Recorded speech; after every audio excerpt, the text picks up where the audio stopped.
What's up, everybody? You already know what's going down. It's another podcast, Horns Down Podcast, Sooners 360, Hall of Fame College Football Podcast with Jason and the coach.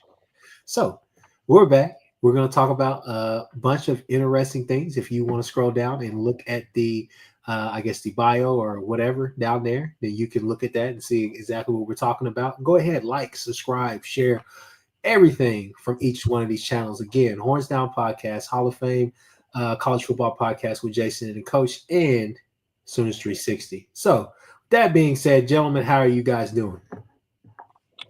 Fantastic. Doing pretty good. Doing good. So, it's Thursday. We're doing this podcast. Obviously, we're going to kind of talk about, I think, what's really interesting right now. I know Eichert and Lehman talked about kind of the running back room and stuff like that, but we're going to kind of give you guys our spin on that as well.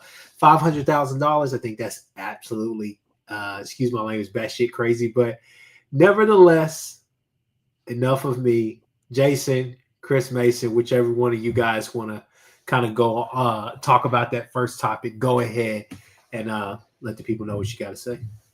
Well, we're talking about the running backs that they didn't get. I'll go ahead and pass this along to Chris Mason because I think I know where we're headed with it, but I'll let you start.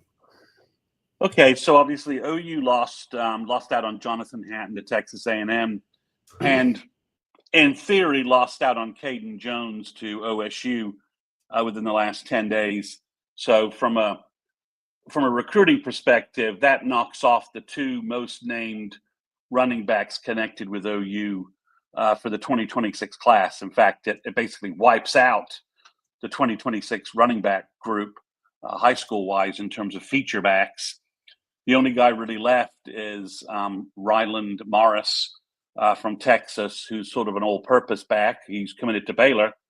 And Jalen Hill from Mississippi, who's a big power back, but he's also committed to Mississippi State, at least currently he is. So there's no other big feature named running backs that are looking at OU. Javian Osborne, maybe a year ago was looking at OU. I think that's a Michigan or Notre Dame win, maybe Ohio State. I think he's looking to leave the state. There's another big-time running back in the state of Texas, KJ Edwards.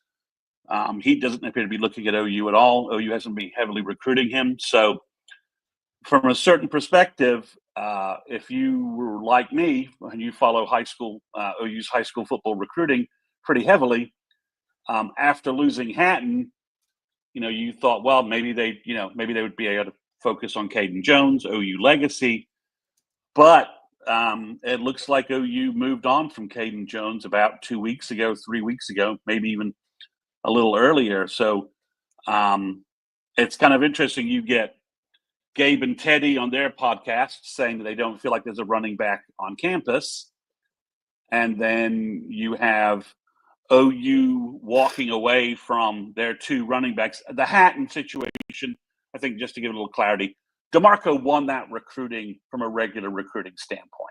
Okay, he got OU back involved. He was prepared. I think Hatton was prepared to verbal back to OU, and A&M just basically came over the top with basically whatever OU was willing to pay Hatton.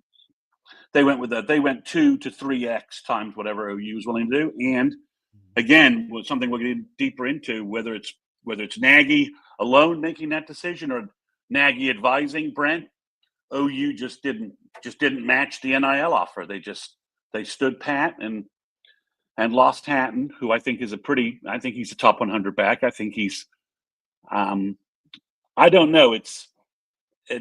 We listened to Gabe and Teddy, their view on what a feature back is, or a difference making running back. It was kind of interesting from their perspective. But OU obviously feels like Hatton, they have a value number for Hatton, and they're going to stick with that. And whether that's coming from Nagy in conjunction with his new, assistant GM and Brent and DeMarco, either way, OU felt like they didn't want to match.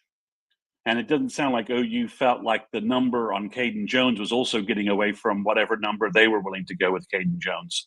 Yep. That first Kansas, then Vanderbilt, then Ohio, then Oklahoma State sort of went with a number, and OU's like, yeah, we're not willing to compete at that number. So high school recruiting is back to basically zero, and I'm starting to wonder if OU will even sign a feature back for 2026, which is interesting based upon the Scoop podcast is I just listened to that a little bit earlier, and and George Stoya, who seems pretty connected to the OU program in terms of things portal wise, was talking about OU looking for a portal running back.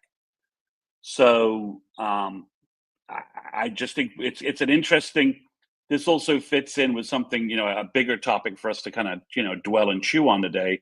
Is I've heard from some different sources that that Nagy in coordinating with Brent and obviously the coaches, that we may not see top 10. I think the logical consequence is that Nagy he's just not going to pay any attention to what's going on with the recruiting services. So we may see OU sign the guys Nagy wants from his perspective, and the recruiting services could have very different opinions, to the point where maybe we're seeing the end of top 10 kind of recruiting classes, unless the recruiting services Whoa. Hold on. You're saying obviously stop unless the recruiting services obviously look at what Nagy's doing and decide to just bump up the kids that OU's offering.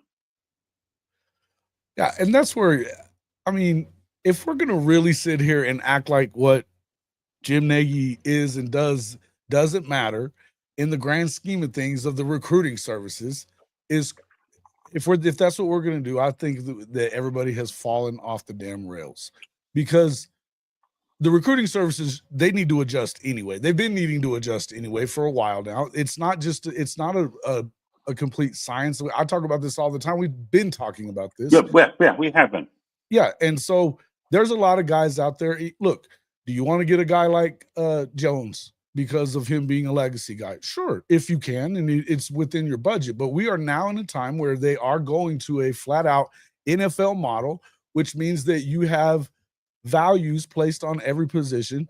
The number one position in college football is not running back. Especially if you're wanting to win national championships, you need to make sure that the best places that you load up on are in the trenches. Yes, skill guys. If you look at the NFL model, though, they value receivers by like twice as much as they value running backs.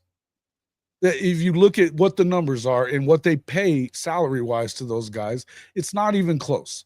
So they're after the guys that they believe are going to help them win national championships, and we know as well as anybody that that's in the trenches. That's on defense. That's going to be at your quarterback position and at running back and at receiver.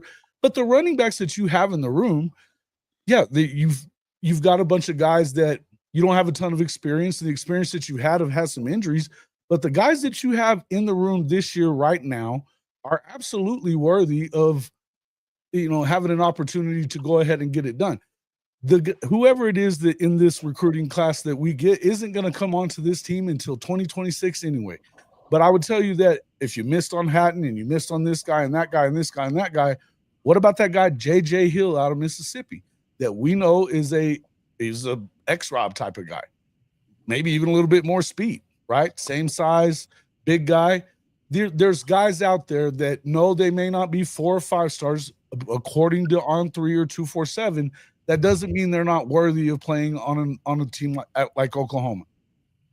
But I think one thing, if I may just jump in here, I think one thing to say is that if there's any staff that this will gel quickly with, it would be this staff here. Because I think these staffs are – I think the staff that we have, granted, maybe not the result that we always want, but they get the most out of these guys, whether it's portal, whether it's, guys that they're trying to usher into the program. That's what I was saying. I think that they already identified the guys they think are good, not just who 247 or On3 likes. No, exactly. And I mean, that's the thing. They do evaluations, year out. But now I think it makes it easier for them to pinpoint guys.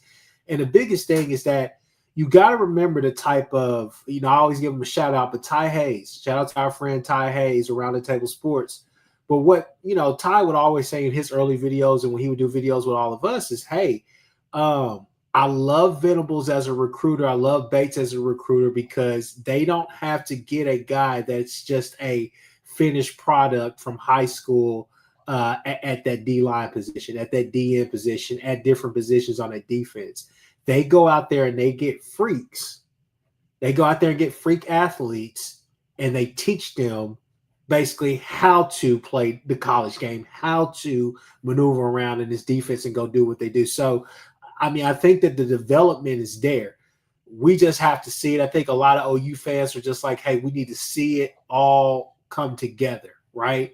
That's the reason why this season is really important. But yeah, go ahead. I wanted to just jump in and say I didn't watch that episode, but I was surprised to hear that they would say that there's not a guy in the running back room it's a featured back in college football. To me, it makes almost no sense that they would have said that. I don't understand that. It was a weird episode because basically they sort of constructed a straw man. Basically, they started by saying, OU needs to get a difference maker in the portal at running back. That's our running back room review. And then they talked about that for 20 minutes, and they finally talked about the running backs in the room. And kind of, well, it's like, well, why are you even bothering talking about them? You already told us in the first. You know what I'm saying? It's like you say, well, these guys suck. And then you get around and say, well, why do they suck? And you say, well, they suck because I said they suck. It was weird, but I do. I'm usually all the way in with those two guys, and I can't even imagine that that's the conversation that they had. Well, it was. I mean, it basically, cascaded across the internet. Everybody pretty much in different pods talked about it. So it's interesting. So one of the comments they made, which aligns with maybe the running back recruiting situation, is they felt like OU needed to go get a difference-making running back in the spring portal. And if you use that money in the spring portal, then maybe you don't have that money for the 2026 class, so to speak, although I don't really know how they do that budget and how they budget the two different areas and all that. But I was just a little taken back by them feeling like that running back was the number one spring portal need. And they said that. So, and obviously, you see Tristan, Tristan follows up with that from our chat. So it was interesting that comment was made, and then in the last 10 days, obviously, OU walked away from one running back several weeks ago and was not willing to compete in NIL for another high school running back. So is it that the three young running backs, Nagy looks at them and says, Blaylock, Robinson, and Tatum, those are my guys. Those guys will be feature backs coming up. But for this year that's so tight with a bad schedule and needing wins, I don't think that Barnes or Sawchuk are. Now that I would agree with. That I can agree with. And I need to go get. We need to go get an elite guy, and I think we have to.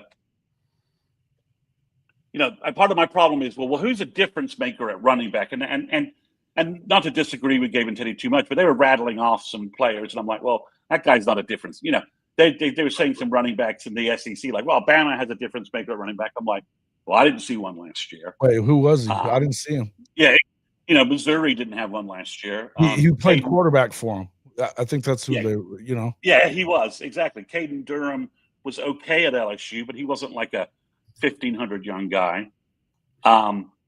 So it was a little interesting, but I'm also wondering, what do you define as a difference maker from the portal if we were even going to even grab a guy? And they said someone who had like 1,200, 1,300 yards rushing last year, and I'm like, and that guy's just going to be in the portal for OU to grab, and how much is that going to cost? Hey, are there any of those guys out there? I don't even know who those do. Who would that guy be?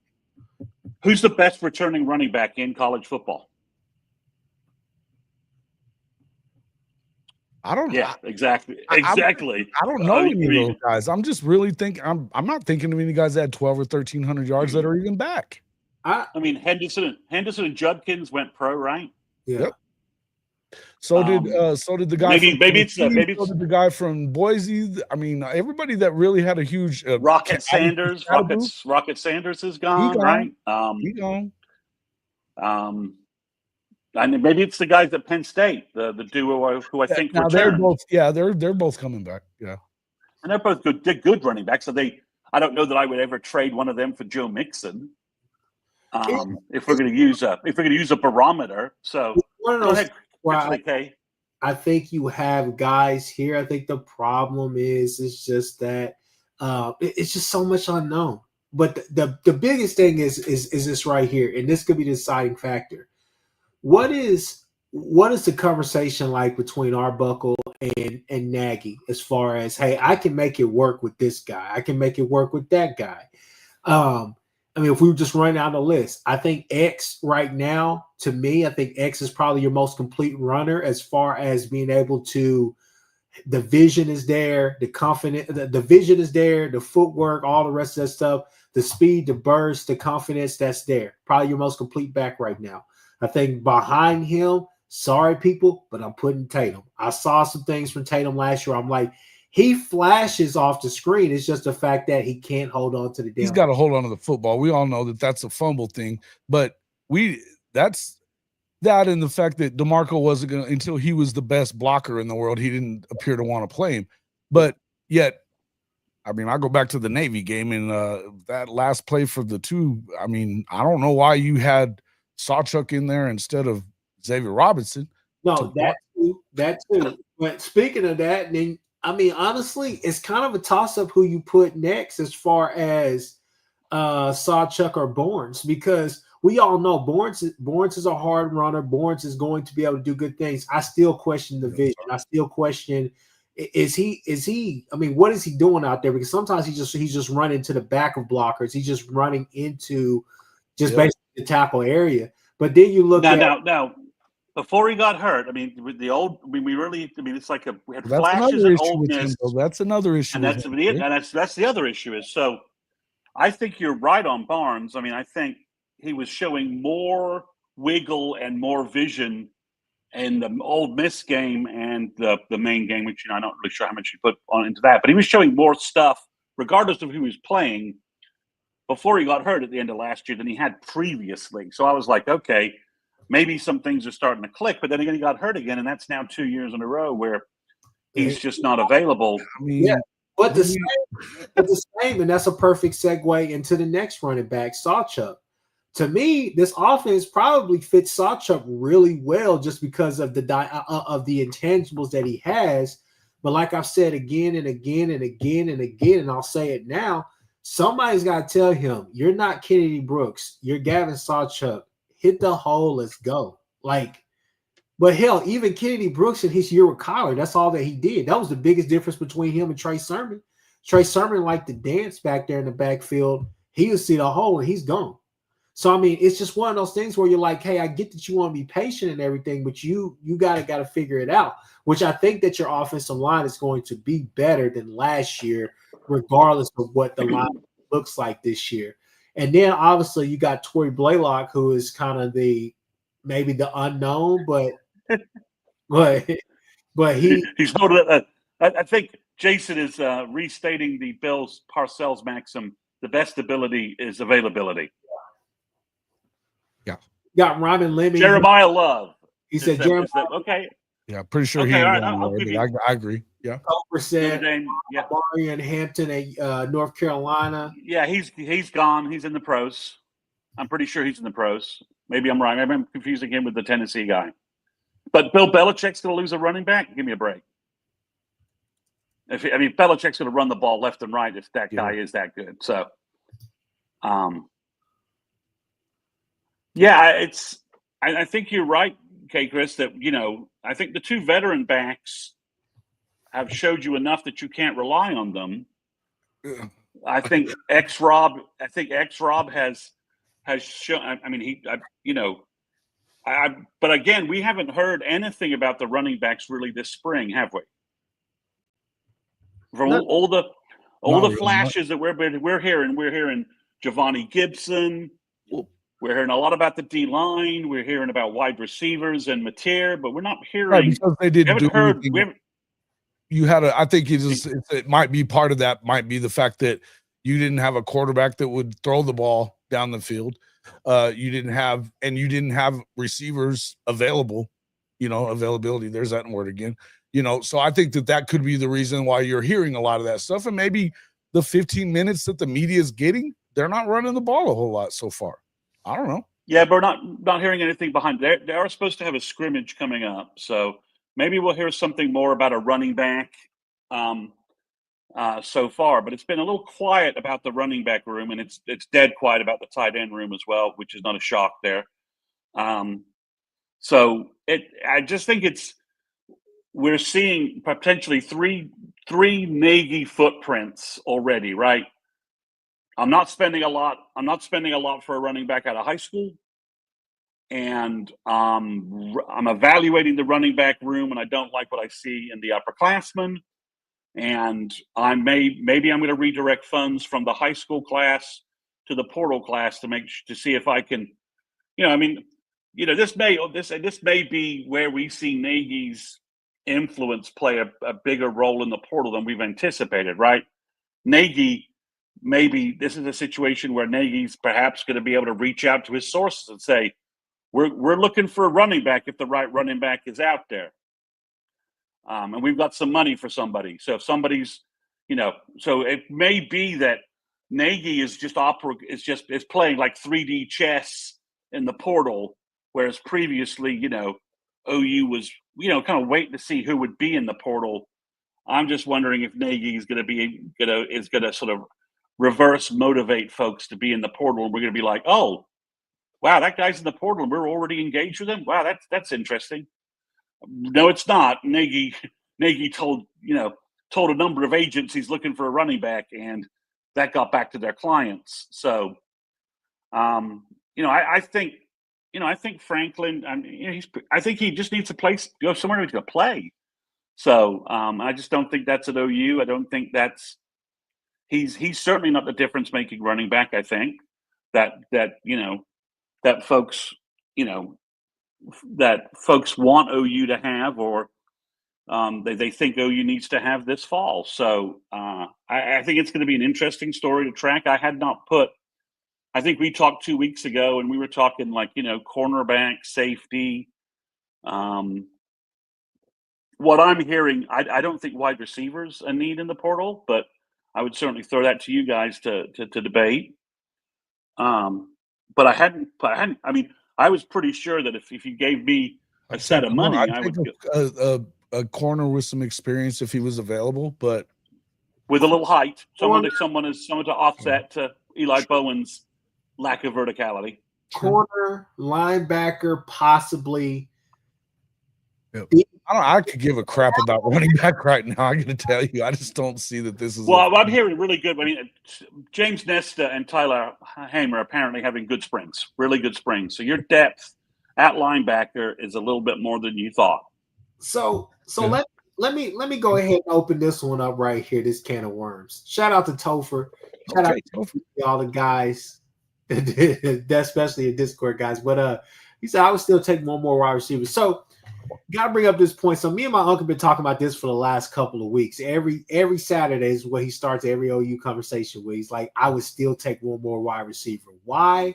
Because I think we all still feel confident about what we got in Burks. I think we're starting to feel more and more confident about Javonte Gibson maybe being that guy. Maybe the numbers actually will match the production that he could do here, and it will translate to at this level. I think Satania, I think people are excited about him.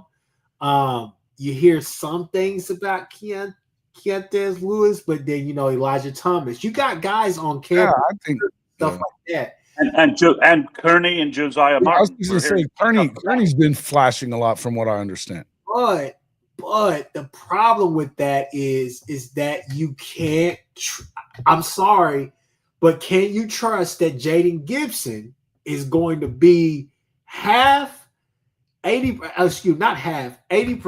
to 100. That's the max. Is he going to carry on what he was before the injury? Yeah, but you have Ivan Carry-On, who didn't drop a freaking football that we saw last year whenever they had him in. If you could go and get you another 1,000-yard wide receiver or get another, I don't know. We're talking. Are we throwing on each play?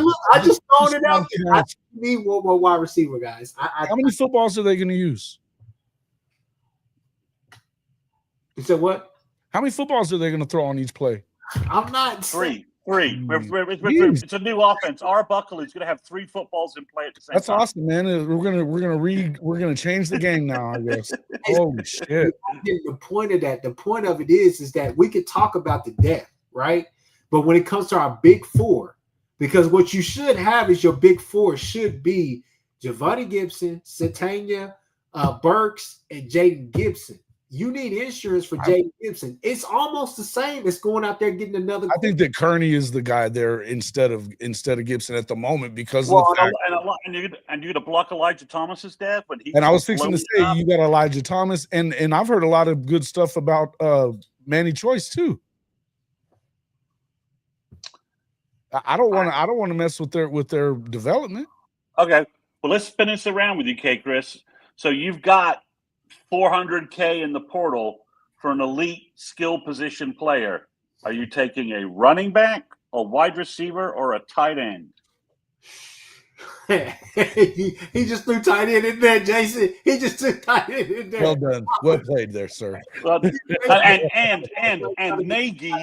and Nagy, through the power of his contacts with agents, has lined up a guy that we look at and go, ooh, okay, we take that. Yeah, okay, I can see spending money on that. So I'm giving you that. You've got 3 guys of relatively equal ability, and would be basically instant. Would be at tight end they'd be starting. At running back they would be forcing their way to being number 1, and at wide receiver they'd be one of our top 3 guys. All right, from the look of them. Which guy? And you can only spend the money in one place, though. Nagy's saying, I got salary cap money for you. I got 3 guys in the portal that we could spend it on, but we could only spend the money on one. Which position are you going with? As what we know right now with the roster as it currently stands, not I'll be honest 4 months from now, right now. I'll be honest with you. I probably would go running back. And that's simply because I think I'm sorry. Look, I would probably. You got to be shitting me, man. I would go running back. If you give me those terms, that situation, I go running back. Why?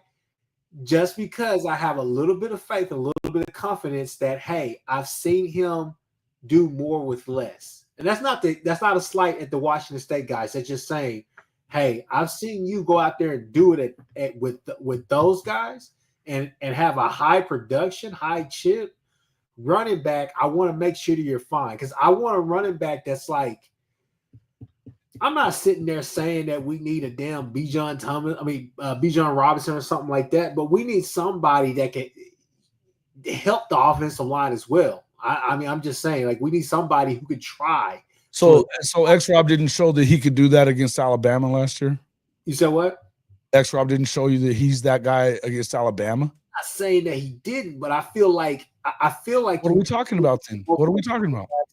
Look, Jason, I think that you're going to lose one of these running backs as well. I think you're probably going to lose to Sacha. That's just my opinion. That's good. Probably that's a good thing because now we're seemingly wanting to give a bunch of time to guys that haven't shown up in the past. And so to me, the guys that you have in there, the young guys, including Torrey Blaylock, need to be the dudes you need to find out whether or not they're it or not.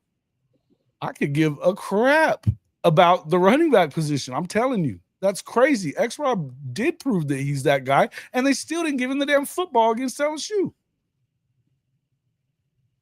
Well, wasted his damn red shirt.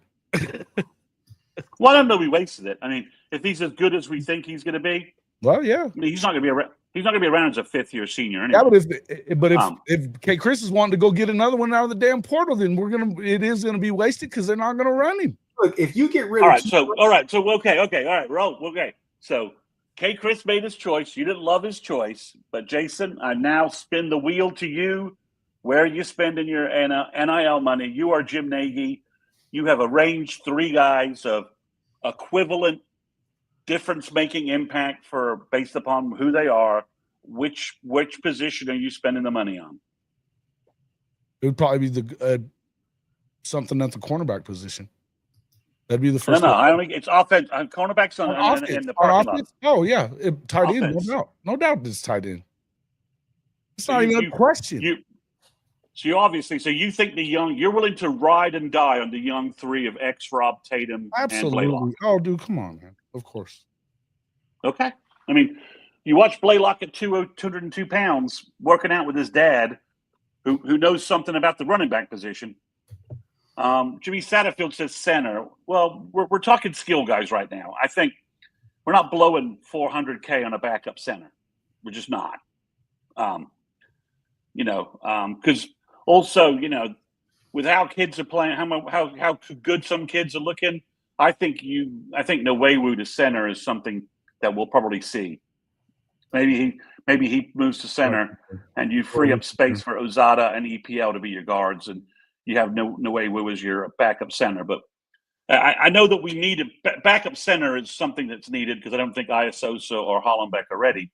But skill-wise, we've got one running back, one tight end, and I think based upon the fact that the only name we're hearing anything out of is Jaron Kanek, who's a 230-pound linebacker in the tight end room. I gotta agree with Jason and say I think wide receiver is in good shape. I think the three of the four transfers we've heard a lot about, Satenia and Gibson, we're hearing a lot about. Kearney's playing well. Burks is almost like Burks is hurt, and then you watch Burks working out with Mateer and Gibson, and he didn't look hurt at all. Did he? Want him getting hit is what it is. They don't want him getting hit. Yeah. So to me, I think the Burks injury worries are a little overblown. But so I'm going to ride with the wide receiver group that I see. But it's just the tight end group. I think if again.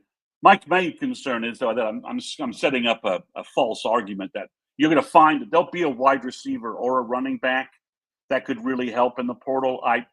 I just don't know how Nagy finds a tight end. I just don't. I think it's a much smaller pool of skill guys, and finding a tight end I think is going to be extremely difficult, especially with Joe John Finley's development history hanging around. Around like an ant. In the comments right there. Is it hanging around like an anchor problem, or is it a Joe John Finley problem? We don't have enough. Whereas the DeMarco argument, at least DeMarco had 3 years of productive running backs with Stevenson, Brooks, and is it Eric Clay? Is that right? No, is that right? Eric Gray. Eric Gray. Sorry. At least DeMarco has those three guys in the bank. He's in terms of credit. And 23 was obviously kind of a mess because of injuries, and 24 was I'm giving DeMarco and Emmett Jones and Bill kind of mulligans. Soon the Cowboys has an interesting idea.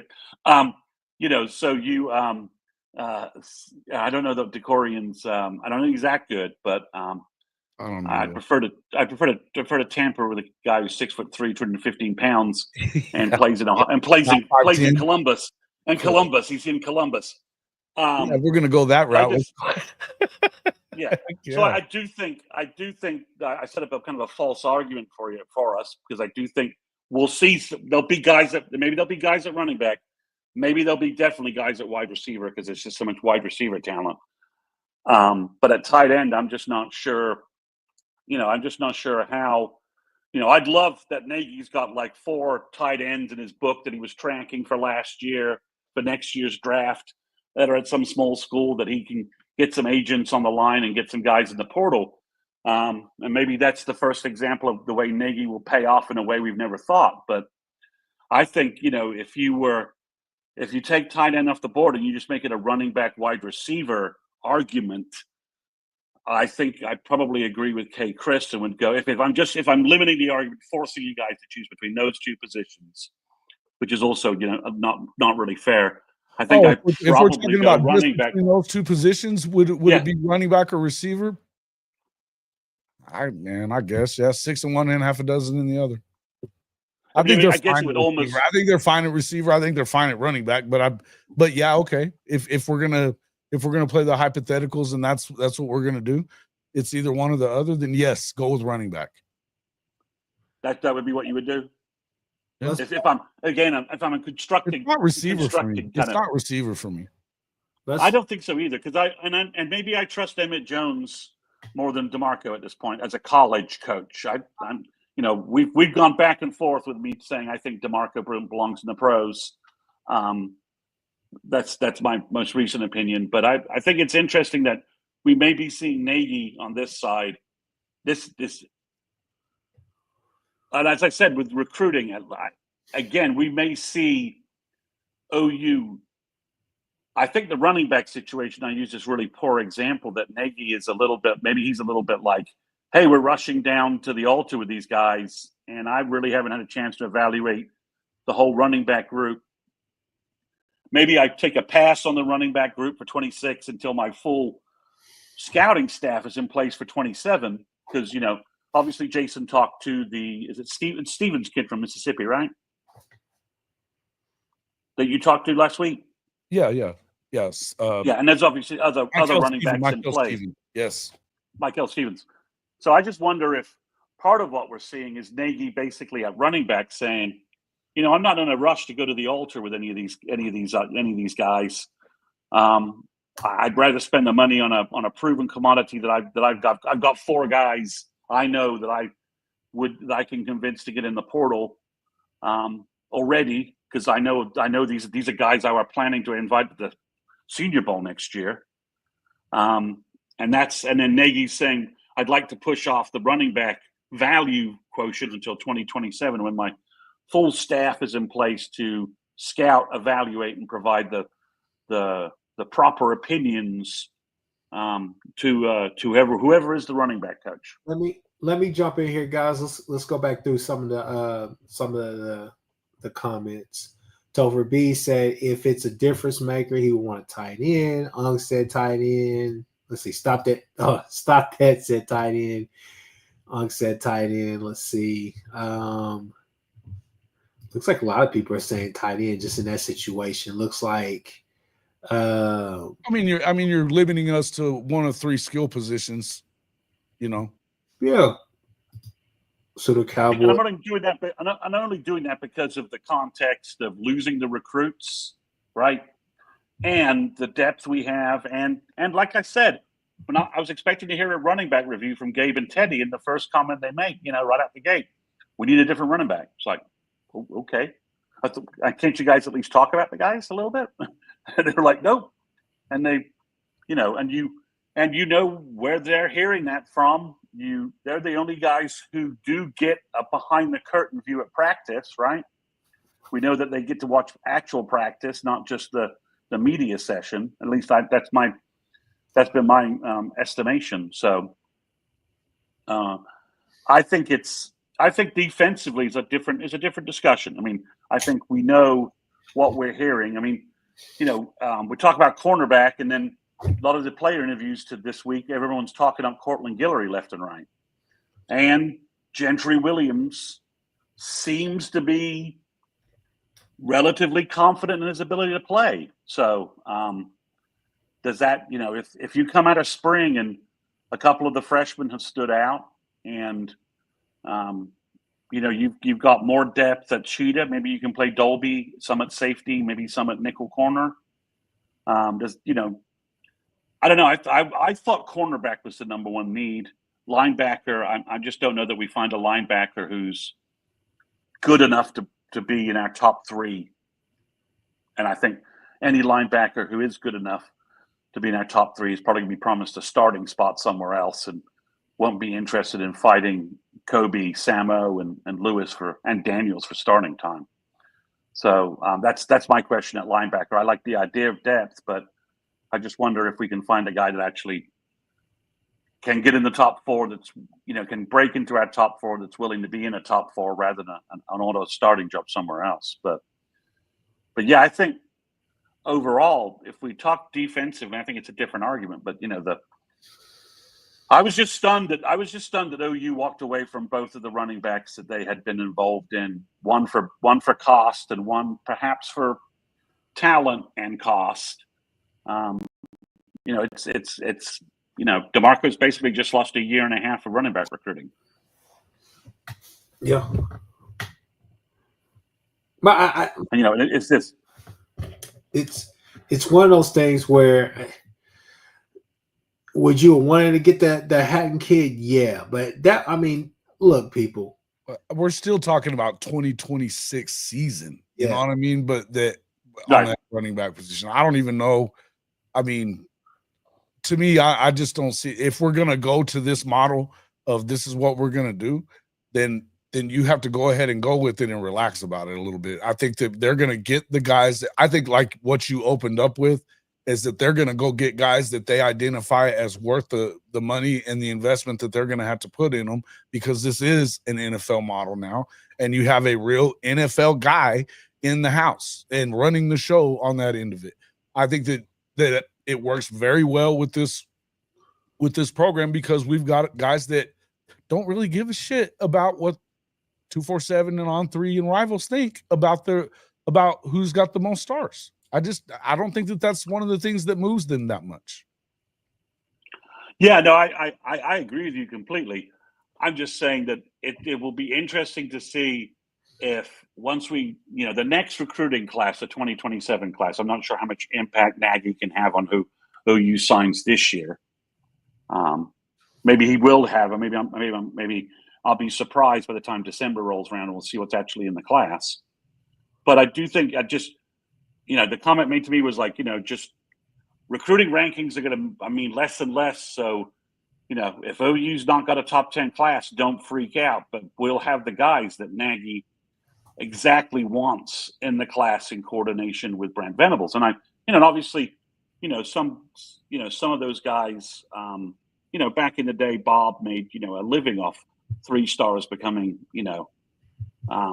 All-Americans and stuff like that, all the way back to Derek Strait and Jeremy Beal and Teddy Lehman, and to use another name, who wasn't wasn't much of a name of anything. Sure was.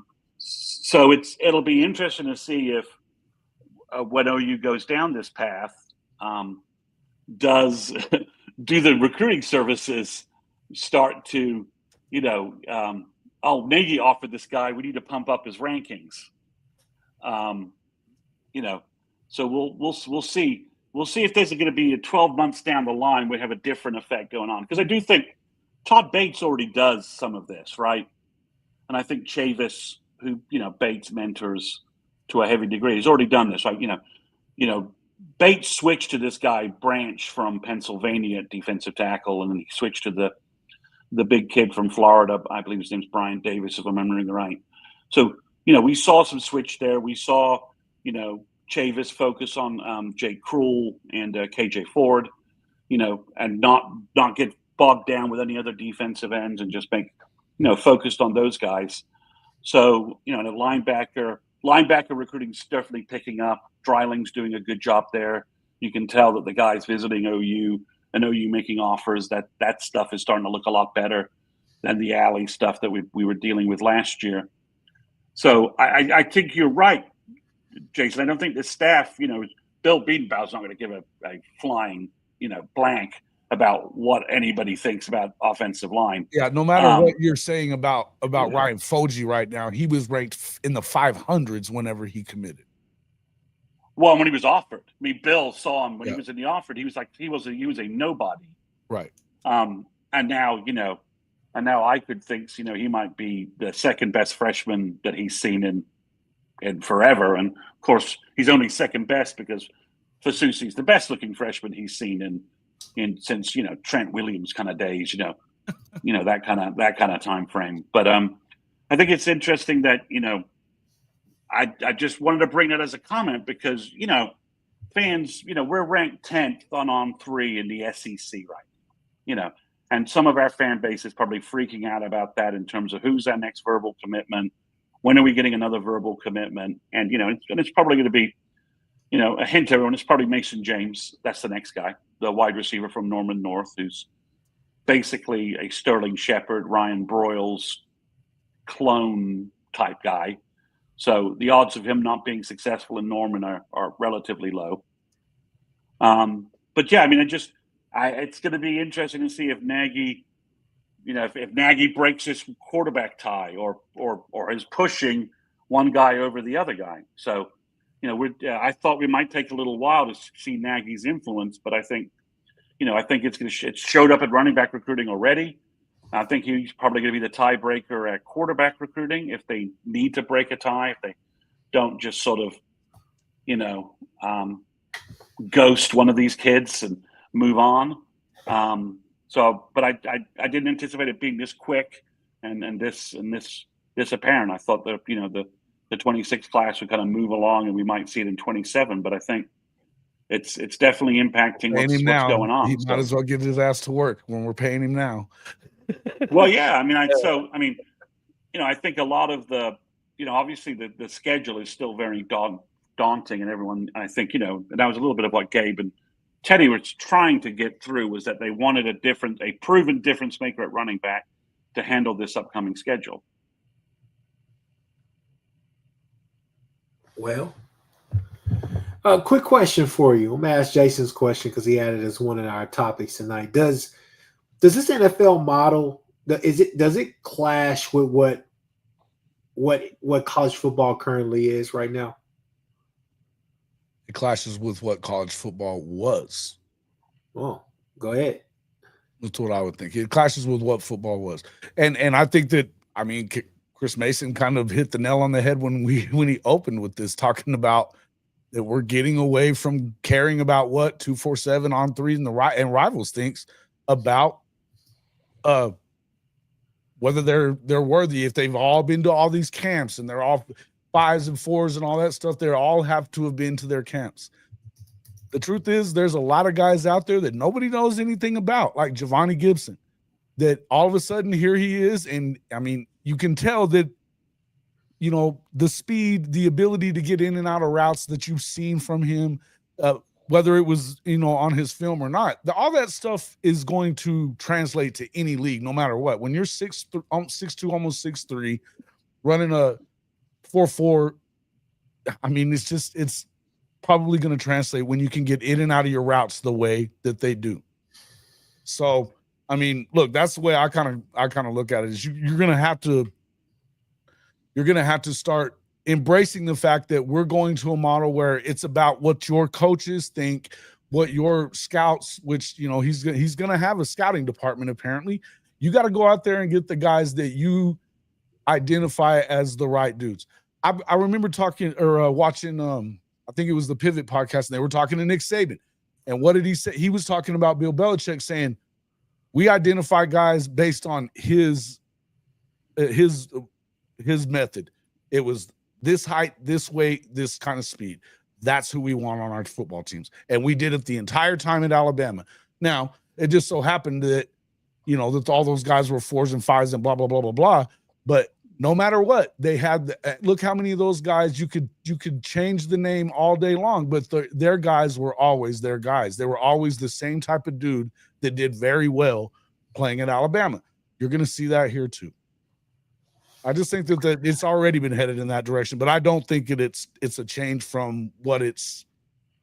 I think it's what it was, not what it. It's a difference in what it used to be. Yeah, the one thing I do wonder is that will this sort of, and I'm not sure it is this way. We haven't seen it blend with Brent yet, but is this sort of coldly analytical model going to hamper some of the more, for lack of a better term, warm and fuzzy family soul mission type elements that Brent has? So will it hurt that? I don't think we know. I don't. But I think that also is part of the NFL model too, though, is to get guys that fit with your program and they're not troublemakers and they fit with what you want to do. Yeah, so I think it could hurt. So I think I think it's going to hurt OU fans who only look at recruiting sites' opinions of how OU's doing in recruiting. That's what I think is going to get hurt, is that the recruiting sites' opinions of how OU's recruiting is going to fall, and then it may jump up when the recruiting sites take a look at the guys we have in their senior year film and stuff. It's very clear based upon the feedback that that's around the internet that Fasusi's, not only was Fasusi the best guy coming out, Fasusi was the best offensive tackle last year coming out of high school, right? And different services had Haywood ranked ahead of him, Babalola ranked ahead of him, even the guy that ended up going to Texas A&M. So whose name I forget right now. I can't believe I forget that guy after talking about him for a whole year. But it's interesting. But now that he's on campus, and now that he competed with everybody else in the All-Star games, everyone's like, "Oh, Fasusi's the best guy." And now he's on OU campus, and everything's going and heading in that direction. And I've not been, I've checked the internet a little bit, but I've not been hearing any buzz on the other guys, really, not to the degree that Fasusi's getting national attention. That information's being put out nationally. So maybe we're just going to see a natural, a better. Maybe we'll see that for the first little while that man, OU, why are these guys all 3-stars? And sometimes even today, I always felt like Brent's offers were always high caliber. Like, okay, I don't understand why that guy's a 3-star. I don't understand why Danny Okoye's a 3-star for the longest stretch. I don't understand why James Nesta's a 3-star.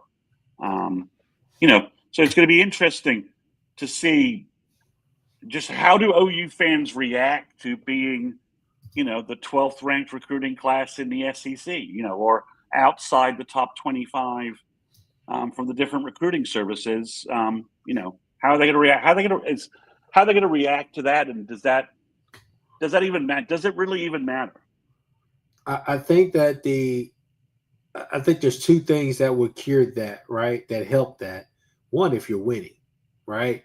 One, if you're winning, right. / making the playoffs, right? Consistently and a consistent ship. Second thing is kind of for more of the hardcore recruiting fans that kind of know about that right now. You're still looking at you look at recruiting just kind of as a whole, kind of that composite. You're wanting to look more in depth at the numbers and see what is the average grade, right, of these players across the board. Because trust me, I mean, hell, Miami and a couple of these places are getting top 10 classes, but we never know who the hell their wide receivers are year to year. You get what I'm saying?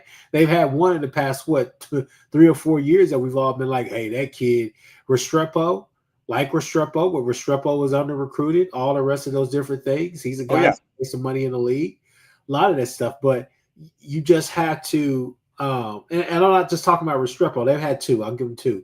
But regardless, though, you see some of these guys have these top 10 classes, these top classes, and they're still not able to go out there and do anything with it because at the end of the day, it's all about development. So I think that people will be thoroughly pleased. But it really depends because, like I said, we have the perfect staff for it. Venables and company have to go handle business this year. Get us a 9 wins, 10 wins. I think a lot of people would take 8 wins because that would be a huge improvement. But if you can get to that 9 to 10 wins where you're pushing that with this schedule right here, you're in business to really change a lot of the narrative as far as, hey, because people look, Nagy is, like Jason said, Nagy's working now. It's not just Nagy's coming in here. He was hired. No, Nagy's working now. And I think after the spring combine and all the kids get to go out there on the field and talk to the players and everybody gets the autograph and gets pictures and stuff like that, it's going to get really grimy around there because there's going to be a lot of honest conversations about this roster. So I think that people need to understand the Nagy era has started, it's began, and it's underway, and you will start seeing some things happen in the portal. And you may see 1 or 2 guys that you were like, I didn't see that guy actually portaling out. But, I'm going to ask you this, though. Don't you think that it's probably is going to be a situation that when they start realizing that, okay, yeah, Nagy likes this guy, and no, we haven't seen him, but we should probably bump up his ranking, just in view of the fact that this guy knows what the hell he's looking at. Yeah, I mean, at the end of the day, Chris Mason knows this for sure. 2-star gets a 3-star gets a OU. OU offer.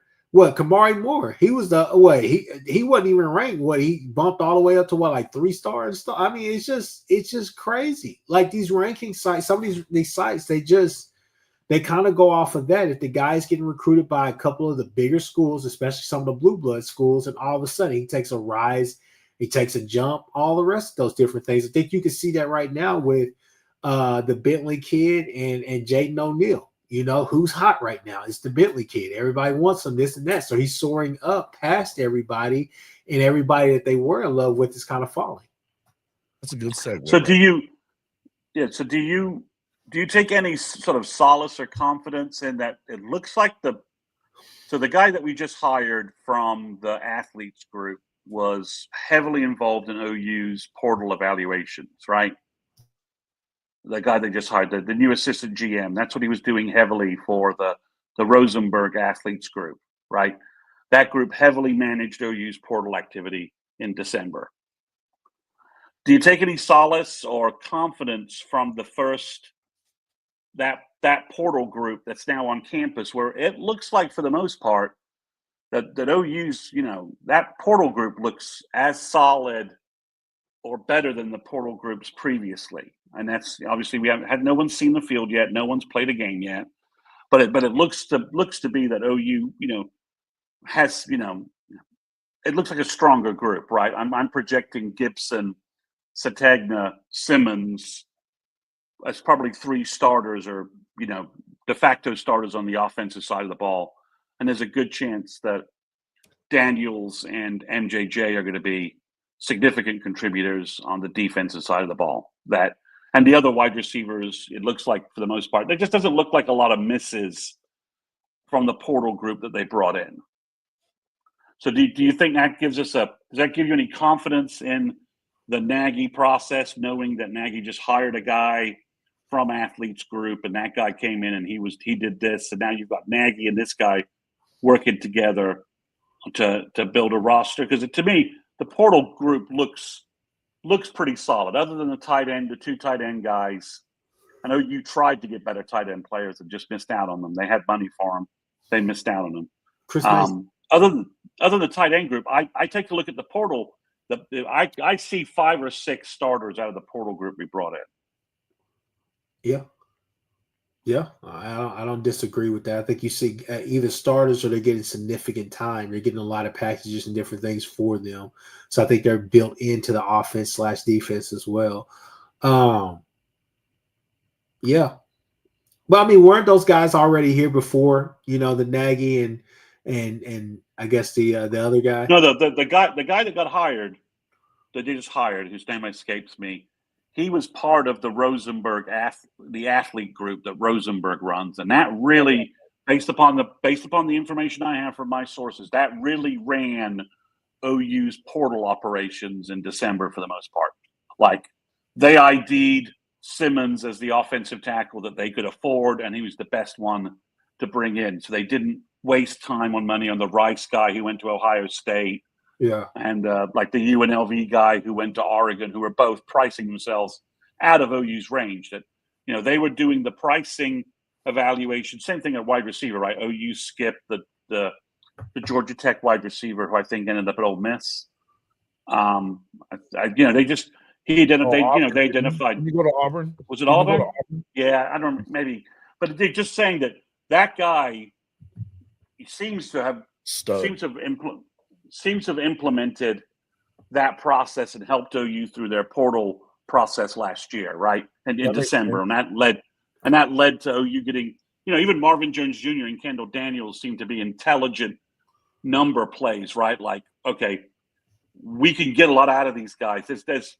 We're spending low, and they have high ceilings, right? That Daniels, there's a world in which Marvin Jones Jr. has a massive year, and Daniels ends up as in some sort of 3 linebacker scheme, looking like an NFL prospect, right? That's not like a fantasy land projection, right? Daniels are ridiculous. Hell yes. Right. Same thing with Marvin Jones. You know, he looks better. Everyone's no saying doubt. that, you know, all this rumor of him not having a high motor, that's just gone. That, you know, playing for Chavis has re-energized him and all that. So I'm just saying that, I'm taking a little early confidence in this Nagy approach based upon what I think is a better portal group other than tight end, where I just don't think any luck was being found. Well, I mean, I think the wide receiver group, I like Josiah Martin is basically a freshman. You basically you undersigned it, your high school guys, and you picked up a freshman.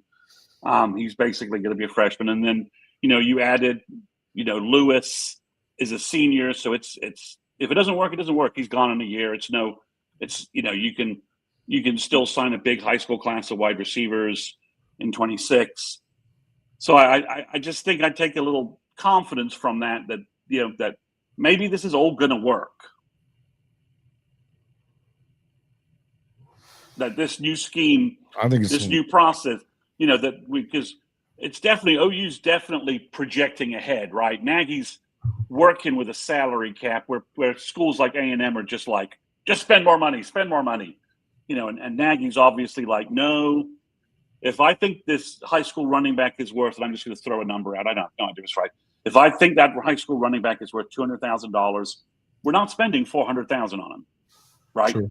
Now, there's a hierarchy in what you pay. You know what I mean? Who's right? The guy? But if this elite left tackle wants $1 million and we're paying $800,000, but I think he's this good, then we're going to negotiate to $9 million and try and you know try and work the deal. Maybe Bill's won the recruiting battle, right? And if we bridge the distance, we'll close it and save ourselves some salary cap money. Like that's what I think. You know, I think that's sort of where the Fasusi thing, basically, that's what happened. And to cross over Aaliyah Chavez, that also happened. Jenny B won that recruiting battle, style of play, coaching style, team chemistry, all the things Chavez wanted. And then OU came up with enough money that it didn't, the other schools were higher than us, but she wanted to play for Jenny and was able to say, well, OU's so close, I want to go where I want to go. Praise God. I mean, shout out to Jenny B. That's what happened. Shout out to the girls going. I mean, seriously, man, she won that. She won that damn recruiting battle head to head. Beat out South Carolina, LSU, Texas, everybody. She won that recruiting style because kids like playing for her. The transfers are starting to get that message out. You know, Verhulst and Beers are like, you know, telling kids they love playing for her. They like her style of game. Way to go, man. Way to go, Jenny. Shout out to Stevie G right now. I'm sorry. I just had to say that. Shout out to Stevie G. And somebody that finally agreed with Kchris. But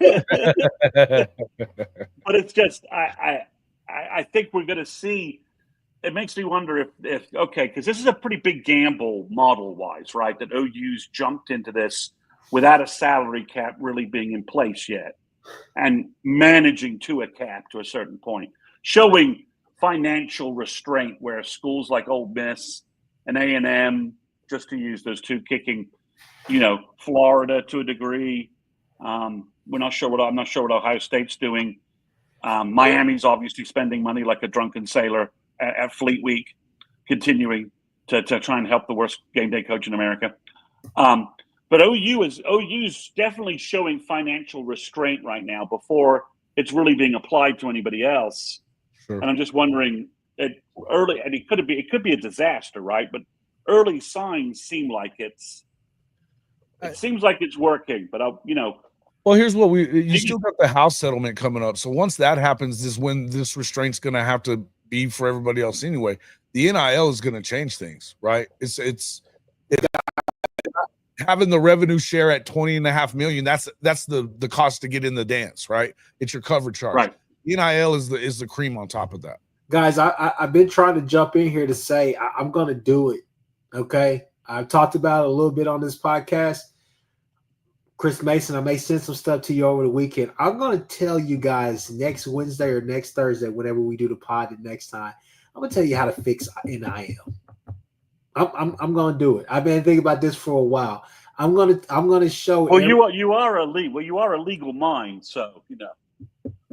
I'm gonna tell you exactly how to do it. And I will be the first to admit, talking to my uncle about it, there's some holes in this. So I am willing to collab and take criticism. But I think I have the blueprint, at least the skeletons of that blueprint to basically put together something that would, that could fix NIL as far as we know it. From high school all the way through college, I think we can fix NIL and get it to it's better. Can you throw OU Revenge Tourist comment up just so we can talk about it? Let me see. I knew that was coming. Yeah. Okay. This is like a straw man argument. Yeah, this is a straw man argument, right? Jenny's money has nothing to do with the money for football. She's not taking money from football. Jenny's got boosters, excited about her program, giving her money for NIL to land the number one player in the nation. And Nike and the Jordan brand also didn't exactly hurt on this. Okay. But there isn't a finite pool of OU sports donor money and it all has to go to football, right? Porter's going to get more money if he stays because he got the team in the tourney and he coached better, right? Skip Johnson's getting more NIL money. Why? Because his baseball team went to a championship game 2-3 years ago and is playing much better and is playing very well in the SEC. Gasso obviously gets NIL money because all she does is win championships, right? She's got 4 titles in a row. She's better than Nick Saban in softball. So I know some people want to say, well, why are we spending money on a women's basketball player? It's not the same money. It's not. This isn't a pie, and people are stealing from the football pie. This is above and beyond what's going on with football. And Jenny has worked very hard to get donors supporting her program. It's not money that's coming away from football. It's not like all of a sudden Jenny called up Brent Venables and said, you have to let Michael Fasusi go because I just got a basketball. I got a basketball recruit. That's not the way. This isn't the way this works. Jenny has worked hard, gotten NIL money. Separated out, man. Come on now. It is not this. He's not stealing. Everybody's got a budget. Credit card. Everybody's got a budget. It doesn't change like that. Yeah, I mean, she's not stealing Brent Venables' credit card and going on a shopping spree. She got the money because her program is doing really well and is a top 10 program in the nation. Yeah, she's done a great job.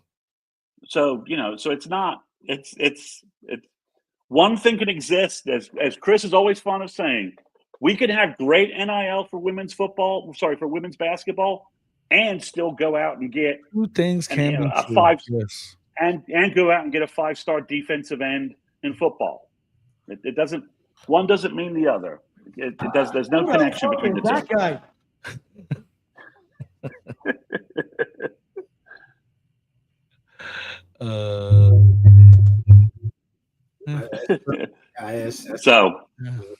But all right. Well, I gotta bounce, but I'll be interested to punch holes in your NIL plan next week.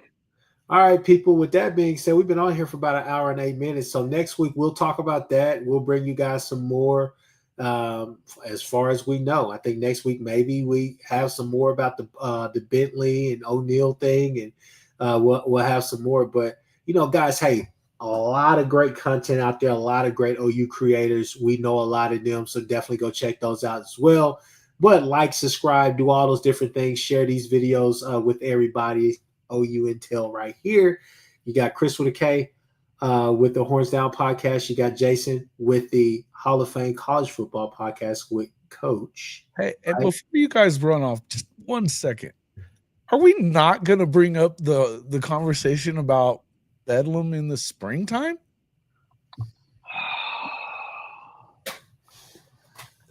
All right. Hey, listen, I'm just saying, if we're not, I'm pretty disappointed in both of you. Gotta say that Gundy would basically promise something. He's a jackass. There's no on. Yeah. That basically Gundy's doing the classic. The same ones that can't pay their own bills. that Gundy basically is. I mean, first off, props to Dion for pushing the issue, right? Oh, good Lord, yeah. I mean, no, this whole spring scrimmage thing makes too much sense, right? And and Syracuse and Colorado want to do it, make too much sense, right? Makes too much sense. So all props to them, all props to Dion for suggesting it. But then Gundy saying, "Well, we should play Bedlam," even though he knows that that there's no chance in hell of pulling this off. Anyone actually have to follow through on this. It's just typical. It's typical Gundy, and then the media fawns all over him. Oh, he's so wise and smart. Man, I'm just so effing sick of that. $25 a head, like, bro. If you broke, just tell us. It's giving broke, Gundy. You're broke. Brokies. Bro. People that are negative and voicing their opinion are the same ones that can't pay their own bills. I'm just saying. I'm just saying, man. Oh, it's just kills me. If I was, I mean, OU. I mean, the best idea was, OU should go to, play SMU or TCU in Dallas and make it a big recruiting weekend for us. Screw giving the Aggies any more help. Said in there that they wouldn't want to go live. We'd just be thudding up. Like that's gonna ever fucking happen? Are you kidding? Take away the Bedlam game, so all of a sudden now we're not gonna hit each other. Get out of here, bro. And I'll be honest with you guys. OSU is in flux right now, losing the president, everything that's going on with that story right now. If you guys aren't following that, you may want to follow that just to see what's happening. Yeah. It's a lot of shady stuff that's going on around OSU as far at that level, at that higher level. And Gundy is holding on to that job by a pinky. So, I mean, at the end of the day, there's a lot more stuff that OSU needs to be worried about. NIL is definitely one of those, because as far as I'm concerned, and I think as far as anybody else is concerned, and this is really not even a knock on OSU, but OSU is far behind in the NIL game. They need the revenue sharing, all the rest of those different things. That stuff needs to come into effect now to help some of these schools. And don't get me wrong, OSU has money, but not like that. This NIL thing is brand spanking new. So, for me, it's damn near to the point where Gundy is going to go out there and get him a D3 wide receiver or somebody like that and get production from those kids.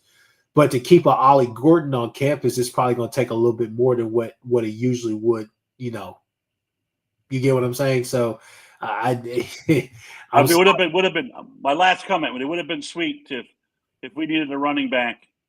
If we could have just taken Ollie Gordon from OSU. And there was some that would have been trash. It was trash last year, and he ran like a 4.6 at the damn combine. Yeah, he would have been better. All right, guys, I'm going to bounce. Thanks, man. All right, everybody, we out.